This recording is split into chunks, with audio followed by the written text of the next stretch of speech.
Well, yung Ateneo tsaka UP, no, rematch nung finals last season ng UAAP. So, undefeated coming into this game yung UP. Pero dun mo makikita kung bakit mas maraming may gusto talaga ni si Tab Baldwin yung humawak ng national team. No? Kasi kahit sabihin mong tinambak, ayun na nga yun eh. Di ba? Yun na yun. Si Tab Baldwin is matagal-tagal na rin dito sa Pilipinas yan. So by now, may idea na rin siya. May idea na rin siya paano maglaro yung mga Pinoy. Just like Norman Black and just like Tim Cone.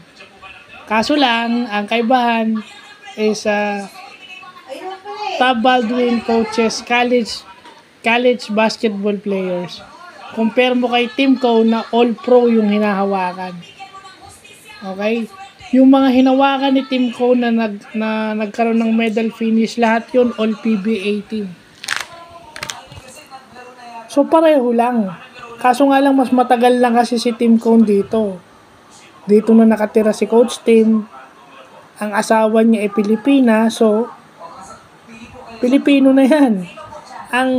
Ang hindi lang kasi ang ano lang kasi nitong ibang mga fans at saka nitong ibang mga is hindi raw kilala. Well, mas mahaba lang ang pagkakakilala ni Tim Cone sa laro ng Pinoy compared to Coach Tab Baldwin.